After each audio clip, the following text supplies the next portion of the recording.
It is such a quiet thing to fall.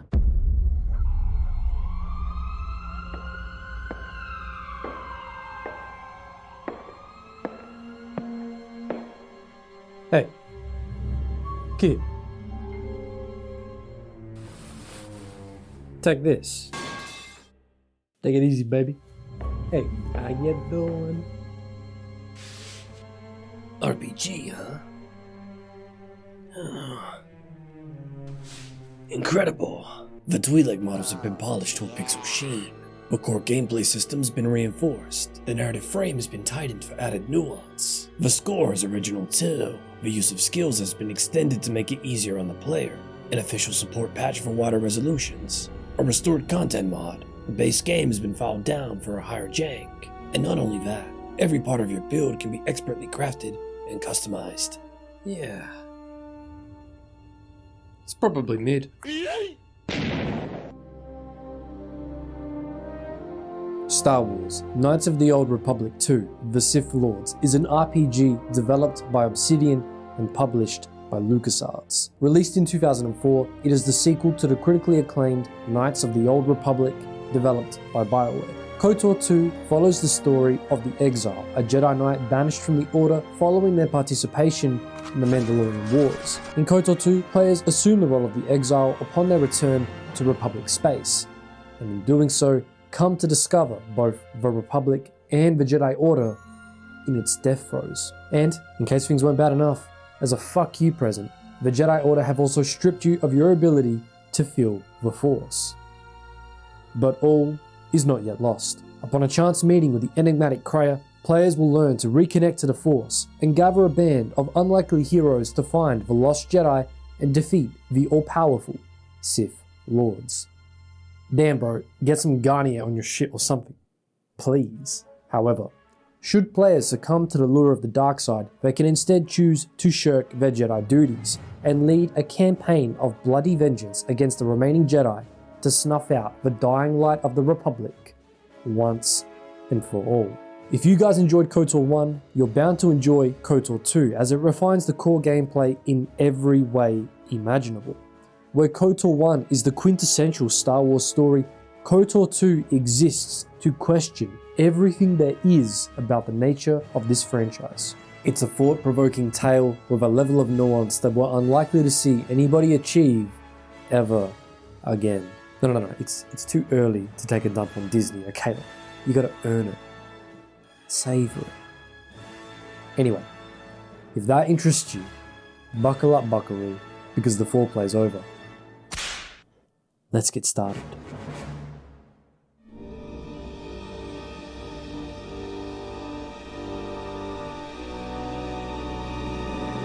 Look, sister, trust me, it doesn't bother me if you want to dress like that, but it's starting to bother the others, even the blind chicken, she can't even see. I beg you, please. The lead writer for KOTOR II is Chris Avellone. You've likely heard of him before because he's the guy behind the story for Fallout New Vegas, the Fallout game we still haven't quite gotten over. What in the goddamn? KOTOR II delivers a nuanced take on the franchise, which up until its time of release, I don't think anybody else really had the Stuttgarts to try for. Because in a universe where there's planets getting blown up and galaxy-wide wars getting started by zesty white boys on the regular, life kind of sucks for the average person. The story showcases the cost of such a vicious cycle and how, despite the romanticized nature of starting bar fights and kissing your sister, people suffer because of conflict, regardless of whether or not they participate. I know, bold statements only on this channel. KOTOR II is a more character-driven story than its predecessor, where KOTOR I goes out of its way to fill our hearts with a sense of wonder. KOTOR II is there to temper our expectations and remind us of the cold, hard reality of an unforgiving galaxy. Of course, this idea, as well as KOTOR II's central themes, are expertly shown through the lens of those who have suffered. In particular, our character, the Exile. A veteran of the Mandalorian Wars, when the galaxy was burning, we heard the call, and for one reason or another, we answered. But in line with the overarching message, the cost of this was the collapse of our spirit. Thus, through the decision to follow the path of light or darkness, You as the player will influence what kind of story this will be. Will it be a tale about hope, healing, and learning to reconnect with the world? Or is it a tragedy where you leave only death and destruction in your wake, forsaking everything in pursuit of a baser instinct, only to leave the galaxy even more wounded? To be real with you though, after handing out credits hand over fist to just about anybody who asked, I'm not even gonna pretend like I didn't just go ahead and ruin everybody else's day. Like I'm tired of pretending to be the good guy. Jeez Louise. Anyway, you guys twisted my arm, we're keeping the slave.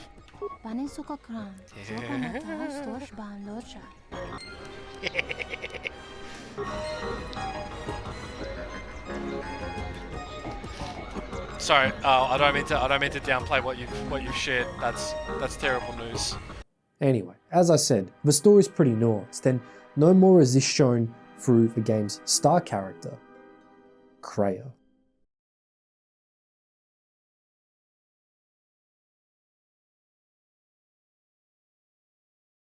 You guys do know that this old dusty bitch is on board, right? Kreia has hours of content dedicated to her psychology, delivered by people much smarter than myself. And let me tell you, they're not doing it for no reason. Kreia is a very interesting character, and her role as mentor allows the game to reinforce its key themes and ask the questions that nobody really wants to hear. For instance, with all this death and destruction going on, what do you think the average person believes is the difference between a Jedi or a Sith? To hear some people tell her, apparently I did such a bad job last time that apparently the color of your lightsaber isn't enough. So either we solve the murder or we get caught up playing Berserk. I think we can multitask though. For better or for worse, Kreia offers you an insight into this universe I guarantee you haven't seen before. And whether or not you agree with her, you sure as shit better pay attention, because if you don't, she'll rip you a new one. Hell, sometimes I think she does it just for the fun of it. Maybe help another refugee in need. Thank you, stranger. I won't forget your kindness. Why did you do such a thing? Come on. I don't agree with everything the old lady has to say, and at the risk of being controversial, it just seems like everyone else kind of agrees with it. While I understand what she is saying, I think that she is wrong about the nature of the Force. Am I implying that this whole character, and by proxy, KOTOR II's story is based on a misunderstanding? I don't know. But as time goes on, I find it harder to side with Kreia. But who knows?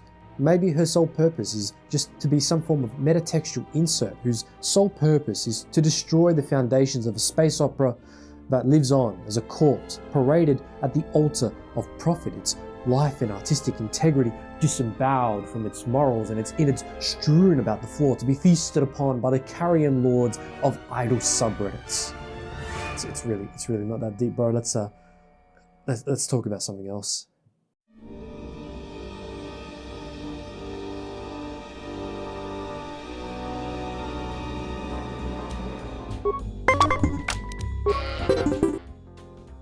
I swear to God, if you're cheating, I'm converting you into an automatic toilet.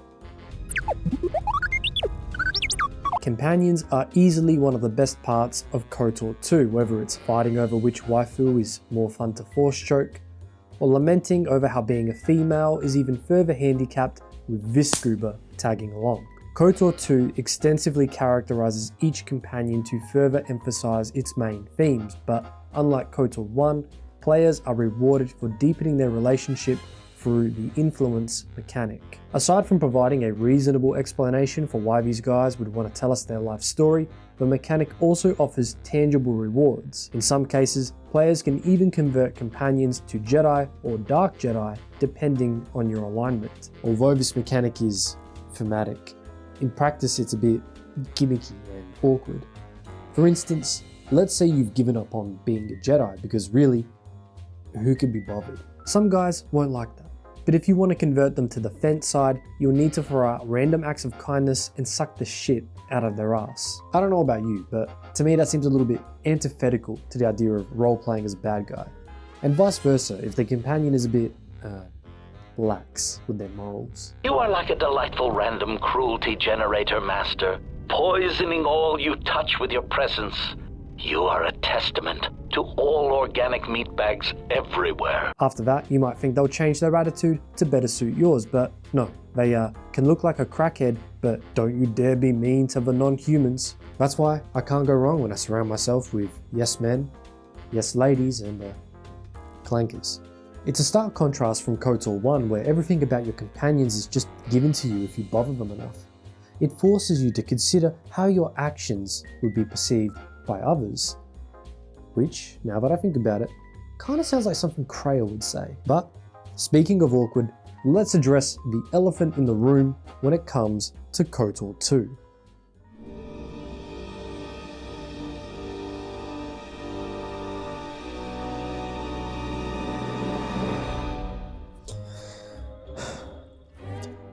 Honestly, who the hell let Adam fly the ship after 6 rounds of Juma Juice? KOTOR II, similar to New Vegas, is infamous for having a short development cycle and multitude of cut content. Fortunately, a dedicated project titled the Restored Content mod reintroduces many items, scenes, and characters to the game. My recent playthrough on stream was with the mod installed, and while it was interesting to experience this for the first time, I do also understand why some content was cut. Sections like the HK-47 planet, interactions with companions, and scenes on Nar Shaddaa feel janky and don't add any real value. That's not to disparage the effort that the modders have gone through to create this, but at the end of the day, they're just working with whatever's left over in the game files. There's only so much that they can do.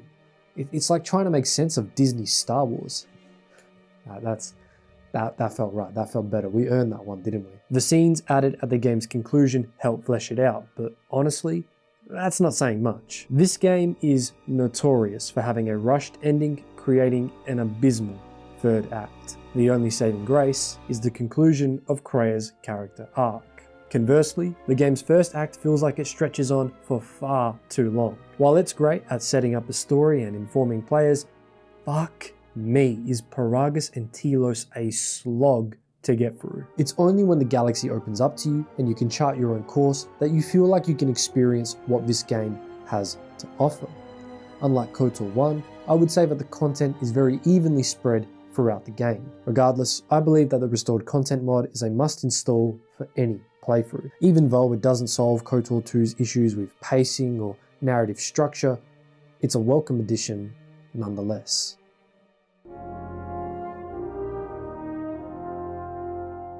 So, are you going to do anything? Or are we going to pretend this is deep and meaningful?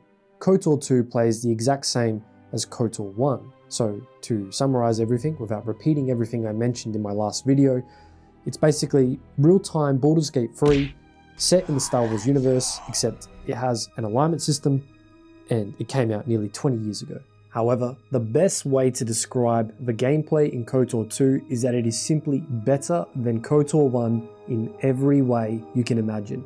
We're talking reworked and additional feats to make builds more interesting, loadouts you can switch on the fly, more extensive AI behaviors, I call this one waste all of daddy's money, skills being way more useful, better force powers, Pazak being more balanced. There's 500 credits on the line. I'm gonna have to kill a few people to make up for this loss if this doesn't work out. Fuck! Swoop racing being somewhat interesting. I live life quarter mile at a time.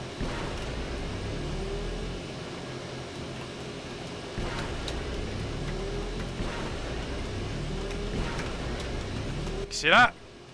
I'm too fast. I'm too fast! I am speed! I am speed! I can't see. Lightsaber forms. An overhaul to the weapon upgrade and crafting system. And we got even more lightsaber colors. I mean, come on.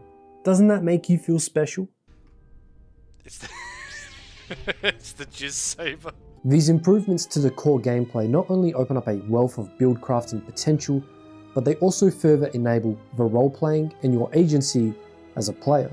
Did you put all your points in demolitions? Well, with a few chemicales, you can make Bon Voyage look like an amateur. Run away! You want to recreate that one scene with Mace Windu from the miniseries? Go for it, King. In terms of difficulty, I maintain that the game isn't that hard. As long as you put some thought into your build and prepare accordingly with items, you can beat the game on the hardest difficulty somewhat comfortably. I mean, if I can do it while I'm half paying attention, I'm sure anybody can, and Lord knows there were plenty of times I made myself look like a shutter. While there aren't any prominent difficulty spikes as seen in KOTOR I, there are many moments where you are handicapped severely and, unless you were built for it, are likely to struggle. I'm not afraid to admit it. I lowered the difficulty to beat the Ichani Karens, but to be fair,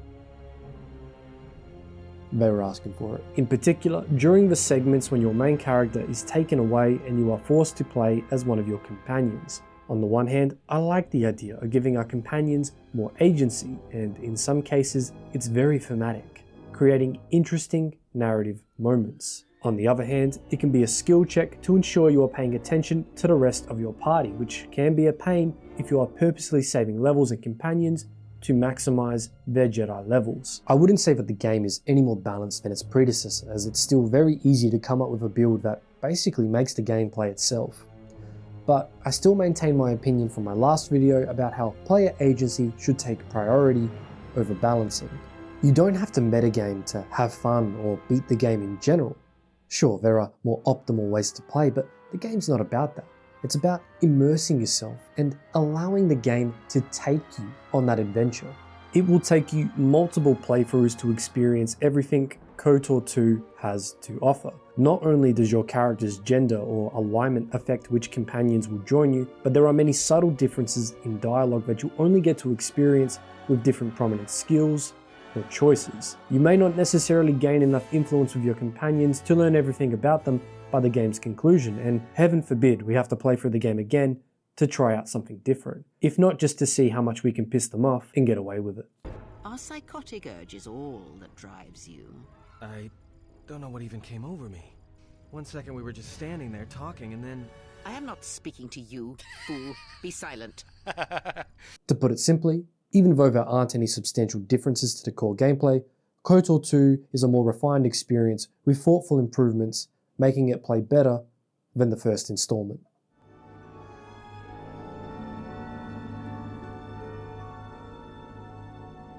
You know, I'm something of a wound in the force myself. Much like the gameplay, there isn't much more I can say about the sound and design of KOTOR II that I haven't already covered in my previous video. The score doesn't reuse any tracks from KOTOR I from memory, and it stands on its own merits. It fits the setting, and the new tracks, particularly the more melancholic ones, hit hard exactly when you need them to. If there's one that stands out to me, it's the main title track. The foreboding, almost sinister music, combined with the imposing visage of one of the Sith Lords, tells you everything you need to know about what kind of galaxy we're living in. Hey, look, it's me. I'm a piece of shit, aren't I? The voice acting is mixed this time round. Some lines are delivered poorly and are interwoven with better takes frequently. They also sound like they came from one of my videos, but whether or not that's because some of them are cut content, I wouldn't be able to tell you. There's a lot of talking in this game. But bro, crazy voice acting, bro, oh my god, bro, have you heard it? I'm just being a dick. From a design perspective, KOTOR II looks distinct enough from its predecessor. It shares only 2 locations other than the Ebon Hawk, so despite the abundance of reused assets, most areas feel unique. However, similar to KOTOR I, many locations feel empty with an unnecessary level of foot travel required to get from one point to the next. Many character models were reused, but where KOTOR II shines is the design of its rogues gallery. Each of the Sith Lords look imposing, and I mean, come on. The Darth Nihilus fit is fire. KOTOR II also features a bunch of new aliens that we didn't get to see last time, which is great because I no longer hate Selkath. I hate whatever this is. Sulistan, that's the one I'm thinking of. Yeah, well, you know what? I don't like them. They're ugly. I don't like the lips. I don't like their ears. I don't like the shape of his head. I bet he smells funny too. Bet he don't speak English properly either. Don't speak basic properly. Now, unlike my KOTOR I playthrough, I kept the modding to a minimum. So these are the original textures blown up to 4K, and yeah, some of them don't really hold up too well. Bro, what are the textures on this blaster? What the fuck? Holy shit, maybe I should have installed a HD texture mod. What the fuck? Is this easy enough to fix with mods? Yeah. Could I be bothered? Absolutely not.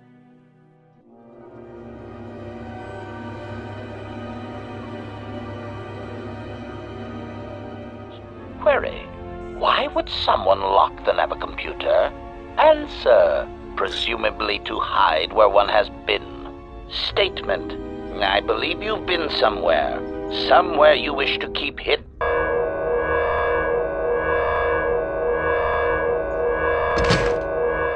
Yeah, damn. You fell off hard, bro. I wouldn't say you're washed, but maybe rusted. Anyway, back to work, Tinskins. You too, Iridonian. Of course, General. Unfortunately, unlike KOTOR I, KOTOR II features a plethora of bugs and technical difficulties. Throughout my playthrough, I experienced many issues, even with community fixes installed. In line with its rushed development, the game was infamous on release for having performance issues. Similar to the graphics, can these be somewhat ironed out? Yes. But should we have to? No. You can make all the funny ha-has you want about how the game was unfinished due to time constraints, but fundamentally, the game performs terribly. Where KOTOR II has a one-up on the first installment is the presence of official support, which makes the game much more compatible with modern systems. Compared to KOTOR I, no additional work is required to get the game to run on higher resolutions. It's practically plug and play. But if you're looking to take your game to the next level, I again recommend the KOTOR Community Portal, because when it comes to the modding potential for this game, the stars are the limit. You see what I did there? Stars the limit. Yeah, I'll just see myself out.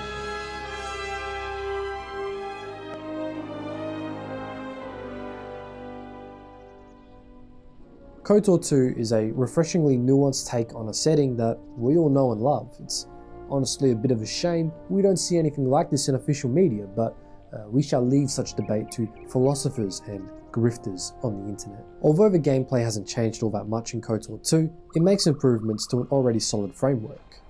The design of its worlds and characters may reek of the use of existing material, but the soundtrack is something all on its own. What holds KOTOR II back is its issues with narrative pacing and technical difficulties, and although this is somewhat remedied through the implementation of the restored content mod, it doesn't fix the fundamental flaws of a blatantly unfinished game. After getting to play the game again, I'm hesitant to say that I prefer KOTOR II to the first installment. Though, from a gameplay perspective, KOTOR II is superior and it adds an interesting take to the franchise, KOTOR I is simply built different. Or should I say better? KOTOR I doesn't really have as many issues by comparison. So I suppose the real question is, do you like Star Wars? Would you like Star Wars with a twist? Despite this, I believe it to be distinct enough to be considered a worthy sequel, and is absolutely worth your time if you're a fan of the setting or character-focused RPGs. Although we may live in the bad timeline where we never get to see the full realization of Obsidian's vision for the game, what we do have is something that dares to question our love of a setting based around galaxy-wide wars and freaky space samurai. It's not a tale that questions whether or not you have the courage to save the galaxy, but rather, save yourself. You could argue what I'm saying here extends beyond the game itself, but there's no nuance here. It's really not that deep, bro. Anyway, ladies and gentlemen, I think that's enough out of me for today. I'm tired of talking and you're probably tired of listening, so let's just call it there, yeah? As always, thank you to the friends and family that helped prepare this video, as well as the feedback from all the lovely people in the Cannoliverse. Feel free to join if you're interested. If you like my content, you know what to do. And also, feel free to stop past and check out the live stream. We mostly have good fun.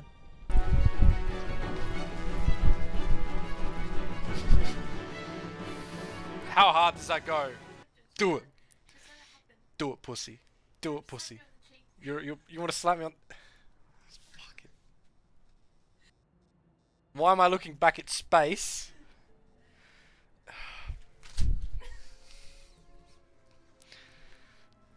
Look at this. Look at this. You happy? Yeah. You happy? I got a space bok choy thrown at me while I'm trying to fucking play this game for you guys. You're unbelievable. Pack choy. Even if you fight back in self-defense, like sometimes it seems like as though it's not worth it because there's the risk of getting in trouble, right? Like here, if someone breaks into your house and you fight back, if you use what they deem unnecessary force, you get charged. But how do you determine what necessary force is when a very stressful scenario like that happens? So maybe it's better to just tie them up and break their will instead and torture them. Anyway, with that being said, take care of yourselves and I'll see you all next time. Ciao ragazzi.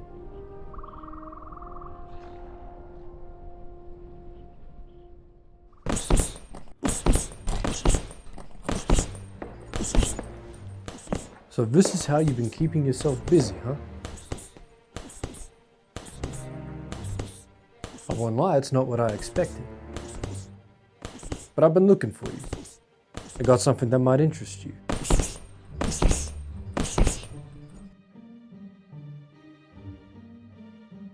Whatever it is, I'm not interested. Are you sure? We could use a man of your talents. I'm not that kind of man anymore. Fair enough. To each his own. But, just so you know, I'm putting together a team. You son of a bitch. I'm in. What are you girls looking at?